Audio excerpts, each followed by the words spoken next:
Shalom Ouvracha, Shalom Lekoulam. Et voilà, ça fait longtemps, ça fait très très longtemps qu'on ne s'est pas retrouvés tous ensemble pour étudier un petit peu tous les lundis, comme tous les lundis. Et bien oui, il y avait eu Pessah, il y a eu le nettoyage de Pessah, il y a eu Ben Azmanim en fait. Et donc, eh bien, on a cessé pour un temps notre étude, mais ça y est, on revient dans notre étude du lundi sur la Tefila Rabotai. Donc ça y est. On revient dans notre étude de la Tfila. Nous sommes toujours dans le Shema et ses brachot, Kriyat Shema ou Birkotea. Et nous étions arrivés au deuxième paragraphe du Shema.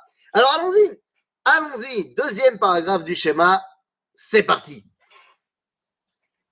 Alors que le premier paragraphe du Shema nous avait montré notre lien indéfectible avec Akadosh Baruch Hu, un lien idéal, Bechol Levavecha, Bechol Nafshecha ou Bechol Meodecha, eh bien on va se rendre compte que dans le deuxième paragraphe du schéma, il y a ce qu'on pourrait appeler la descente de l'idéal à la réalité.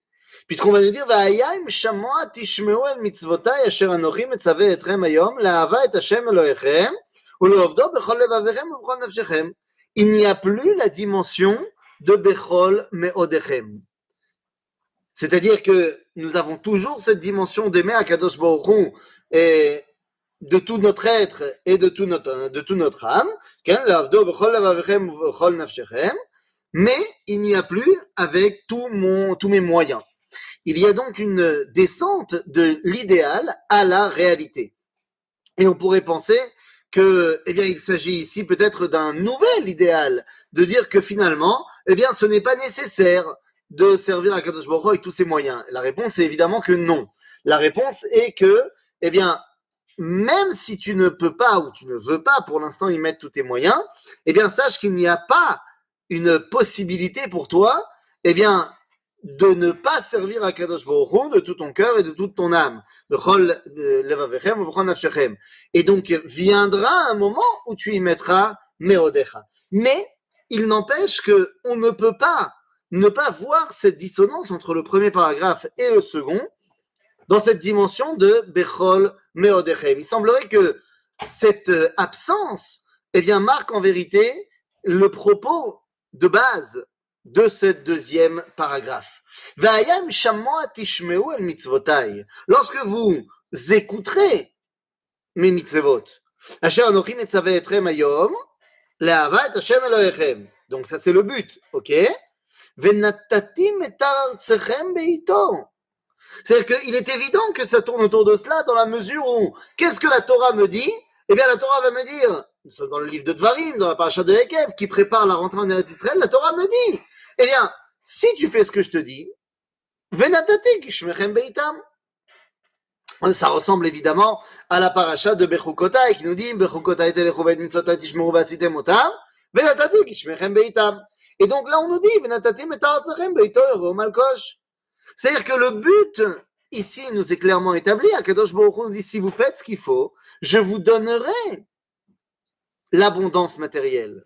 Et donc, le fait qu'il nous manque ici, Bechol Me'odechem, alors que c'est de cela qu'on parle, eh bien, justement, vient nous expliquer que, certes, dans un premier temps, je n'ai pas compris qu'il fallait également mettre tout ce monde-ci au service d'Akadosh Baruch Hu. Je pensais que, eh bien, Dieu, mon rapport à lui n'était que dans le spirituel, eh bien, Léat, tu vas devoir arriver à comprendre également que c'est dans le monde matériel, dans ce monde-ci, eh bien, qu'il va falloir faire la place à Akadosh Baruch Hu. Et donc, on nous dit, Venatatim et artzechem beito, yoreo malkosh, et là, j'ai envie de dire, on enfonce une porte ouverte, ve'asavta deganecha. Ve'asavta deganecha, ce qui veut dire, et tu récolteras tes céréales. Bah, tu récolteras ta récolte, quoi. Ben oui, des ganecha, vetiroshra, veitzarecha, bien sûr, mais j'ai envie de te dire, bien sûr. Ben, ça me paraît évident. Non? Pourquoi est-ce qu'on a besoin de me dire, écoute, sache que je vais faire tomber la pluie et qu'après tu pourras les récolter? Ben, évidemment, c'est ton mérite. Eh bien, Rabbi Ishmael, dans le Talmud, dans le traité de Brachot, à la page 35, eh bien, pose cette question. Il dit, mais, Enfin, barour que je vais devoir aller récolter, donc pourquoi est-ce que la Torah me le dit, Bichlal, en tant que mitzvah, ve'asavta deganecha? Eh bien, c'est très bizarre. À cela vient répondre Rabbi Ishmael. Rabbi Ishmael nous dit, tu aurais pu penser particulièrement après le premier paragraphe du schéma, et Bichlal de manière générale, tu aurais pu penser, eh bien, que, comme on l'a dit tout à l'heure, le rapport avec Dieu pouvait se satisfaire dans les mondes spirituels ou à l'intérieur des murs du Beth Midrash. Et que donc, je n'avais pas besoin eh bien, d'aller récolter parce que la récolte se fera toute seule. Je vais étudier, prier, et à un moment donné, pouf, j'aurai un sandwich dans les mains. C'est, vous savez, la grande différence entre les chassidim et les mitnagdim, ou on va dire les super ma'aminim et les intellectuels. Vous avez deux amis, un qui est chassid, l'autre qui est litaï, et ils ont prévu de tous les deux partir en tioul. Et là, l'intello, le litaï, vient lui dire, écoute, rappelle-toi que là où on va demain en tioul, il y aura nulle part pour acheter à manger, il y aura rien, il faut que tu te prépares un sandwich pour demain. Et l'autre il dit, Altindag, ne t'inquiète pas, Dieu pourvoira à mes besoins. Le lendemain arrive, ils marchent, ils discutent, ils sont contents, et puis à un moment donné, les ventres eh bien, se font entendre, c'est le moment de faire la petite pause de midi. Et là, à ce moment-là, eh bien, notre ami l'Itaï dit à son compère Chassid, dit alors, tu t'es préparé ton sandwich? Il dit, ne t'inquiète pas, Dieu pourvoira à mes besoins. Et là, l'Itaï sort son sandwich et dit, mais t'as rien préparé? Il dit, non, Colton. Il dit, ah là, mais qu'est-ce qu'on va faire avec toi? Je le savais que t'allais pas préparer. Tiens, je t'ai préparé un sandwich. Et là, son copain lui répond, tu vois que je t'avais dit que Dieu pourvoira à mes besoins. Bon, la blague est intéressante, mais ce n'est évidemment pas, eh bien, un idéal de vie. Nous dit Rabbi Ishmael, c'est pour ça que la Torah nous a dit Vasavta deganecha. Car tu ne dois pas penser que tu aurais pu te satisfaire d'une étude théorique, une étude spirituelle. Il va falloir que tu prennes part également à ce monde. Ça, c'est la vie de Rabbi Ishmael. Seulement, Rabbi Shimon Bar Yochai n'est pas d'accord.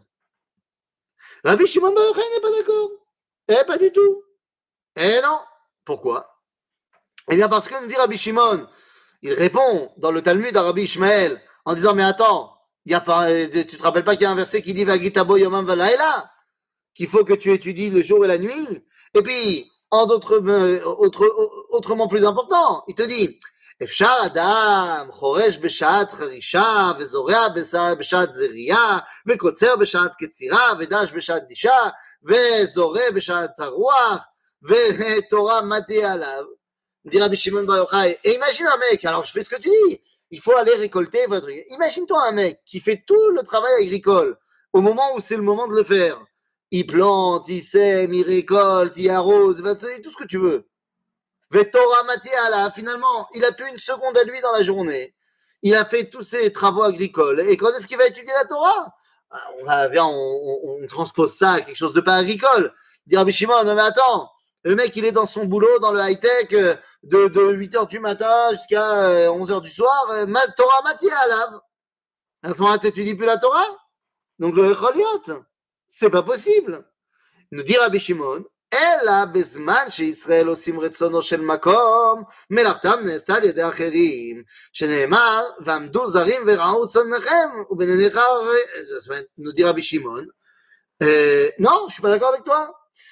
Quand Israël fait la volonté de Dieu, eh bien leur travail est fait par d'autres. Et lorsque on ne fait pas la volonté de Dieu, alors on est obligé de nous-mêmes récolter. En d'autres termes, semble-t-il, et je dis bien semble-t-il, que Rabbi Shimon est contre l'idée d'aller travailler la terre, d'aller bosser, et lui pense qu'il vaut mieux rester au Kollel, parce que si tout Israël fait la volonté de Dieu, eh bien, notre travail dans ce monde sera réalisé par d'autres. C'est caché. Quoi, mais c'est ça l'idée de Rabbi Shimon Bar Yochai? Eh bien, c'est à ce koshi, parce que quoi, Rabbi Shimon Bar Yochai ne sait pas qu'il y a marqué au début de la paracha, Im Shammoa Tishmeu. אל מצוותיי, אשר אנוכי מצווה אתכם היום לאהבה את השם אלוהיכם ולעבדו בכל לבבכם ובכל נפשכם ונתתם את העצרים ביתו יום הקוש ואספת דגניך. Ça fait partie de le terme dans la Torah qui nous dit et tu récolteras, ça fait partie de vayem shammoa tishmeum el mitzvotai, c'est-à-dire que c'est une mitzvah d'Akadosh Baruch Hu. Alors pourquoi Rabbi Shimon est tellement contre cela? Eh bien, répond Rabbi Chaim de Volojin. Rabbi Chaim de Volojin, dans son livre Nefesh HaChaim, dans le Nefesh HaChaim, première partie, chapitre 9, eh bien, il dit que, en vérité, Rabbi Shimon, lorsqu'il dit qu'il faut préférer l'étude au travail dans ce monde, il dit attention, même Rabbi Shimon ne pense pas qu'il s'agit de tout le monde. Rabbi Shimon pense que c'est la différence entre le peuple juif, qui doit aller travailler, et Yechidei Yechidim, et des individus qui, certains d'entre eux, sont des génies de la Torah, et donc doivent se concentrer complètement à l'étude. Imaginez une société, eh bien, où on va financer des grands esprits pour qu'ils continuent à grandir dans leur étude. Alors évidemment, ça nous fait penser à ce qu'on connaît aujourd'hui. Alors il y a des gens qui vont à la yeshiva, il y a des gens qui vont travailler. Non, ça marche pas, même dans la vie de Rabbi Chaim de Volojin, ça marche pas pour la société actuelle. Parce que la société actuelle, c'est tout le monde qui va à la yeshiva. Alors je m'entends, pas tout le monde, mais sont inscrits dans les rangs de la yeshiva et des kolélim, absolument pas seulement les génies de notre génération.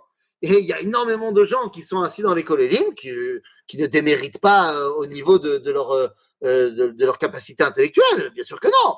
Qui sont des gens intelligents. Attends, il faut pouvoir s'asseoir quand même et étudier. Mais il y a une différence entre être capable de s'asseoir et étudier et être Yechidei Yechidim, être celui sur lequel la nouvelle génération de la Torah repose. Donc, pour Rabbi Chaim de Volojin, eh bien, Rabbi Shimon ne parle pas pour les 99% de la population qui, eux, doivent eh bien, aller récolter, c'est une mitzvah, mais il parle pour le rabbin et demi qui vaut mieux qu'il se concentre à la Torah complètement. Mais cette explication de Rabbi Chaim de Volojin doit être quand même bémolisée. Ça veut dire quoi, bémolisée? Eh bien, le Khatam Sofer, Rabbi Moshe Sofer, sur ses chidushim par rapport à la Gemara dans Masechet Avot qu'on a évoqué tout à l'heure, eh bien, vient quand même tempérer les ardeurs, si je puis dire, de Rabbi Chaim de Volojin. Puisque Rabbi Moshe Sofer nous dit, attention, là où Rabbi Shimon Bar Yochai a dit que c'était pas bien d'aller bosser et qu'il valait mieux étudier, c'est pas seulement une histoire de Yachid versus Rabbim, de individus face à la collectivité, le peuple. Non, c'est autre chose. C'est la différence entre Be'eretz Israël et Bechutz Haaretz. Nous dit le Khatam Sofer, en Eretz Israël, eh bien, il n'y a, en Chutz Haaretz, il n'y a pas de valeur intrinsèque au fait d'aller travailler. Le fait d'aller travailler en Chutz Haaretz, eh bien, ce n'est que pour subvenir à tes besoins. Eh bien, si tu peux subvenir à tes besoins autrement, qu'on te finance ou truc, eh bien, matov ou manaïm. Aval, nous dit le Khatam Sofer, Be'eretz Israël, il est évident que le fait de travailler la terre, c'est l'imoud Torah, c'est Talmud Torah, c'est Torah. Et donc, nous dit le Khatam Sofer, là où Rabbi Shimon nous dit, ah, comment est-ce que tu vas aller travailler, machin, il vaut mieux aller étudier, c'est parce qu'à son époque, non seulement, alors oui, il est en terre d'Israël, mais c'est une terre d'Israël qui est dominée, soumise au bon vouloir des Romains. Et donc, pour Rabbi Shimon, lorsque l'indépendance a été prise du peuple juif, c'est comme si on était en galoute, c'est mash galoute. La définition de galoute n'est pas de savoir si on est en Eretz Israël ou pas, mais si on est indépendant ou soumis. Et donc, d'après Rabbi Shimon, à son époque, on est complètement soumis aux Romains. Il dit, il n'y a plus de valeur intrinsèque à travailler la terre. Mais Bezman Geoula, en temps de Geoula en Eretz Israël, eh bien, là, à ce moment-là, nous dit Khatam Sofer, même Rabbi Shimon sera d'accord que c'est une grande mitzvah d'aller travailler la terre, d'aller développer ce monde. Une fois qu'on a dit cela, eh bien, le paragraphe continue en disant Ishammeru lachem. פן יפתה לבבכם וסרתם ועבדתם אלוהים אחרים והשתחוויתם להם. Oh, nous dit ici la Torah, fais très attention parce qu'on vient de parler d'abondance. Il est possible qu'à cause de l'abondance, eh bien, petit à petit, tu en viennes à oublier Akadosh Baruch Hu et que tu en viennes tout simplement à servir d'autres divinités. Aujourd'hui, ça nous paraît bizarre parce que j'oublie Dieu, alors je vais directement aller faire d'idolâtrie. Il ne faut pas oublier qu'à l'époque, la notion du divin n'est pas une question. Il n'y a pas d'athéiste à l'époque de la Torah. Et donc, à l'époque de la Torah, on te dit, si tu oublies ton rapport à Dieu, de facto, tu vas arriver à Elohim Acherim. Tu vas arriver à d'autres divinités, les divinités des autres. En malasot. Mais dans notre génération, on comprend les choses de manière encore plus simple. Lorsque tu oublies Akadosh Baruch Hu, eh bien, tu vas tout simplement te soumettre à d'autres choses qui sont miprinat avodazara. C'est pas forcément avodazara, mais qui sont quelque part l'influence de cette idolâtrie qui, en fait, eh bien, te fait te soumettre à quelque chose d'autre par rapport à la soumission que tu devrais avoir au créateur de l'univers. Le meilleur exemple, par exemple, c'est tous ces gens qui sont soumis à la mode. Mais c'est complètement absurde d'être soumis à la mode. Arrête, cette mode, elle va passer. L'année prochaine, tu as acheté du rose, mais l'année prochaine, la mode, ça sera le vert fluo. Alors, qu'est-ce que tu as fait avec ton rose? Rien du tout. Il faut être soumis à Akadosh Baruch Hu. Ishameru lachem penifte levafrem. Va'avatem Elohim acherim, v'sartem va'alatem Elohim acherim, v'shtarvitem lahem. Et donc, à ce moment-là, v'charaf Hashem lachem. V'atzar et hashamayim ve'lo yeh matar, v'adama lo titen et yevula. Donc, ce monde, puisque tu as décidé de ne plus être celui qui va faire la connexion entre ce monde et Akadosh Baruch Hu, Akadosh Baruch Hu décide d'annuler l'abondance de ce monde.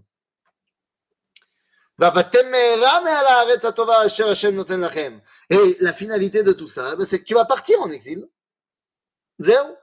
Tu vas sortir de la terre d'Israël. Et à ce moment-là, Makara, et à ce moment-là, ושמתם את דבריי אלה על לבבכם ועל נפשכם. וקשרתם אותם לאות על ידיכם והיו לטפות בין עיניכם ולימדתם אותם את בניכם לדבר בם בשבתך בביתך ובלכתך בדרך ובשורבך ובקומך וכתבתם על מזוזות ביתך ובשעריך. Mais de quoi est-on en train de parler ici? On nous dit, tu vas oublier Akadosh Baruch Hu à cause de l'abondance qu'il t'a donnée ici, en terre d'Israël. Ça va donc t'emmener de facto à aller servir d'autres divinités, ou du moins les divinités des autres, ou du moins en français du 21e siècle, à bien t'attacher et te soumettre à d'autres forces qui n'ont rien à voir avec Akadosh Baruch Hu. Et à ce moment-là, on te dit, ok, alors puisque tu n'as pas su comment gérer la Kdusha qu'il y avait dans cette terre d'Israël, et le dévoilement de Dieu que tu pouvais, eh bien, lui faire correspondre, eh bien, tu vas partir là-bas. Sauf que là-bas, et là-bas, on te dit, et là, ça pose une grande question. Parce que ici, on est en train de nous dire, Rashi va citer le Sifri, nous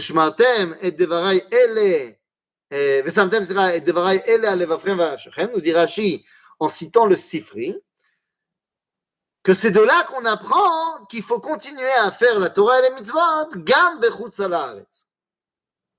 Oh, et Rashi nous dit c'est un chidouche. Enfin, c'est le Sifri qui nous dit c'est un chidouche. Parce qu'a priori, on n'aurait jamais dû faire les mitzvot en chutz haaretz. Il y a tellement de versets de la Torah qui nous disent clairement que les mitzvot c'est fait pour être fait en Israël.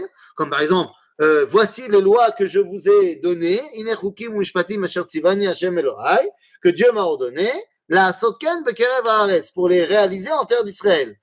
Il est évident que la Torah et les mitzvot doivent être réalisés en terre d'Israël. Le Sifri, eh bien, vient s'interroge et dit, ok, mais qu'est-ce que ça veut dire que lorsque Dieu nous dit, je vous enverrai en exil, et là-bas, Vesamtem et Devarai Ele, Alevafrem Vashachem, nous dit le Sifri, eh bien, cela veut dire qu'il faut continuer à faire la Torah et les mitzvot en Chutz Haaretz. Pourquoi? Hatzivilach Tzionim. Mazat Sivilach Tzionim, Vesimilach Tamruim, qui est marqué dans le livre de Jérémie, dans le chapitre 31. Nous dit le prophète Jérémie, Bagalut Tsarich Liskor. Il faut être capable de se souvenir de la Torah. Or, si pendant 2000 ans on n'avait pas mis les tefilines, on n'avait pas mis les mezuzot, eh bien, jamais on se serait rappelé au bout de 2000 ans qu'est-ce que c'est tefilin et mezuzot. Je prends d'Afka l'exemple de tefilin mezuzot parce que c'est ce qui est marqué dans notre paracha. כן? וקשרתם לאות על ידיכם והיו לטפות בין עיניכם ואם אתם אותם ואת בניכם מדבר בם, ושבתך ובתך בדרך, ובשוכבך ובקומך, וכתבתם על מזוזות בידיך ובשעריך. C'est-à-dire qu'on nous parle de ces deux mitzvot car elles sont mitzvot à gouf et non mitzvot à tliot baaretz. C'est-à-dire qu'au niveau de l'Acha, on te dit non, il faut les faire là-bas. Pourquoi il faut les faire là-bas? Comme toutes les autres mitzvot, ce n'est qu'un aftipus, alors évidemment, sauf les mitzvot qui sont directement liés à la terre d'Israël, qu'on ne peut pas faire en Chutz La'aretz, mais les autres, il faut les faire, nous dit le Sifri, parce que un jour tu vas rentrer en terre d'Israël. Et donc, il faut que tu puisses te rappeler de comment il faut se comporter comme un juif véritable lorsque tu reviendras dans la terre des juifs véritables. En d'autres termes, eh bien, nous dit la halacha que nos sages nous ont dit qu'il fallait faire les mitzvot en Chutz La'aretz par espoir d'y retourner, de retourner en Israël. Or, dans la mesure où nous avons une mitzvah d'écouter nos chachamim, nous avons une mitzvah de lot asur asher yagidu lecha yamin usmol, donc on doit écouter nos chachamim et donc continuer à faire les mitzvot gam bechutz la'aretz. Pourquoi?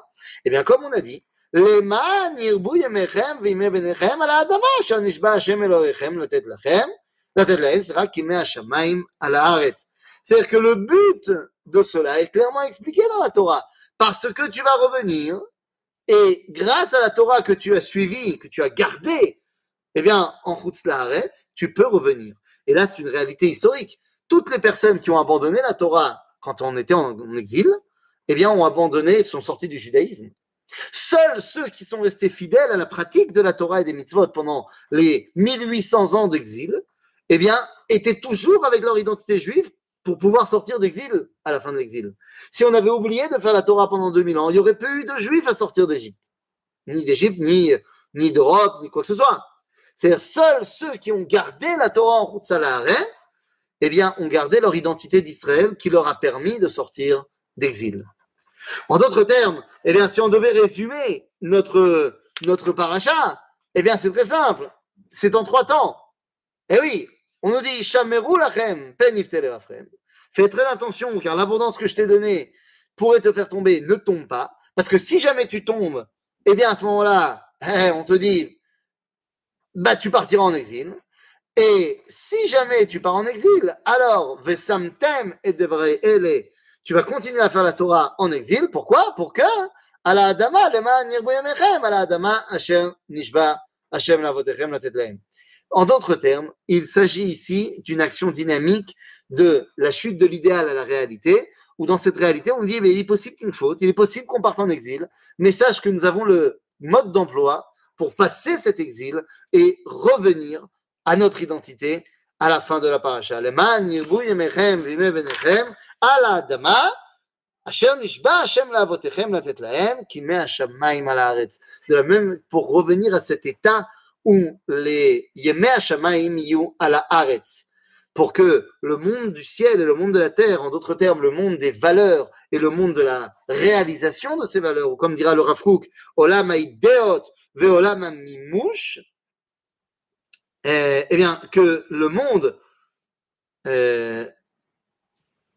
on va être, dans le langage du Rav Kook, dans les Malach HaIdeot d'Israël, on te dit, pour que la idéa léoumite et la idéa élohite puissent enfin se réunir, pour que la réalisation concrète du peuple juif dans ce monde puisse être de nouveau au diapason avec la volonté d'Akadosh Baruch Hu. À très bientôt les amis pour la dernière paragraphe.